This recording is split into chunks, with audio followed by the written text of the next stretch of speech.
Saya belum begitu mengerti tentang mandi besar dan tata caranya. Juga banyaknya sumber yang beraneka pendapat tentang hadas besar membuat saya bingung, Ustaz. Lalu bagaimana cara mandi besar yang benar yang sesuai dengan yang Rasulullah SAW ajarkan? Terima kasih. Nah, ini pertanyaan tadi dari Zamil Fauzi. Pak Ustaz, tafadhol untuk langsung diberikan penjelasan, bertanya tentang bagaimana tata cara mandi besar menurut ajaran Rasulullah SAW, Ustaz. Berkenaan dengan pertanyaan tentang mandi besar ya. Berkaitan tentang cara mandi besar, ada hadis Rasulullah SAW yang diriwayatkan dari Aisyah radhiyallahu anha, an Aisyata anna Nabiyya sallallahu alaihi wasallam kana idza tasala minal janabati bada'a fa wasala yadayhi thumma yatawaddau kama yatawaddau lis-shalah thumma yudkhilu asabi'ahu fil ma'i fayukhallilu biha usula sya'rihi thumma yasubbu ala ra'sihi salasa ghurafin biyadayhi thumma yufidul ma'a ala jildihi kullihi. Dari Aisyah bahwa jika Nabi SAW mandi junub, beliau memulainya dengan mencuci kedua telapak tangannya. Kemudian beliau berwudu sebagaimana wudu untuk sholat.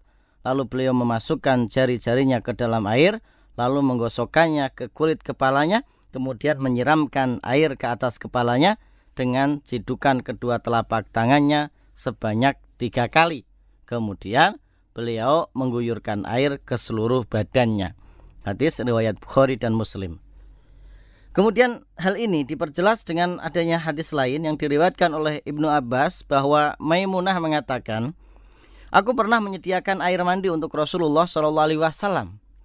Lalu beliau menuangkan air pada kedua tangannya dan mencuci keduanya 2 kali atau 3 kali. Lalu beliau menuangkan air dengan tangan kanannya ke tangan kirinya. Kemudian beliau mencuci kemaluannya. Setelah itu beliau menggosokkan tangannya ke tanah. Kemudian beliau berkumur-kumur dan memasukkan air ke dalam hidung. Lalu beliau membasuh muka dan kedua tangannya. Kemudian beliau membasuh kepalanya 3 kali dan mengguyur seluruh badannya. Selanjutnya beliau bergeser dari posisi semula lalu mencuci kedua kakinya di tempat yang berbeda. Hadis riwayat Bukhari dan Muslim. Dengan menggabungkan hadis ini, bisa kita simpulkan urutan tata cara mandi sesuai sunnah sebagai berikut. Pertama, menuangkan air dan mencuci kedua tangan. Kedua, mengambil air dengan tangan kanan untuk mencuci kemaluan dengan tangan kiri. Kita juga bisa gunakan gayung untuk kegiatan ini. Ketiga, menggosokkan tangan kiri ke tanah. Tujuannya adalah untuk membersihkan kotoran kemaluan yang menempel di tangan. Ini bisa kita ganti dengan sabun. Keempat, berkumur dan menghirup air ke dalam hidung. Kemudian dilanjutkan dengan berwudu, namun tidak sampai mencuci kaki, karena bagian ini diakhirkan.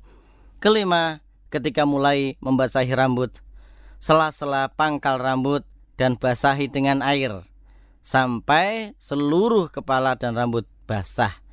Keenam, siram kepala 3 kali, dilanjutkan dengan menyiram seluruh anggota badan. Dan ketujuh, mengguyur air ke seluruh badan dengan mendahulukan yang kanan. Karena dari Aisyah radhiyallahu anha, beliau berkata, karena Nabi sallallahu alaihi wasallam yu'jibuhut tayammunu fi tana'ulihi wa tarajjulihi wa tuhurihi wa fi sya'nihi kullihi. Nabi sallallahu alaihi wasallam biasa mendahulukan yang kanan ketika memakai sendal, ketika bersisir, ketika bersuci, dan dalam setiap perkara yang baik-baik.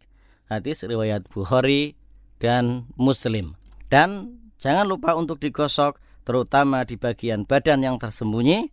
Pastikan semua badan terkena air. Dan kedelapan, cuci kedua kaki. Jangan lupa sela-sela jari kaki.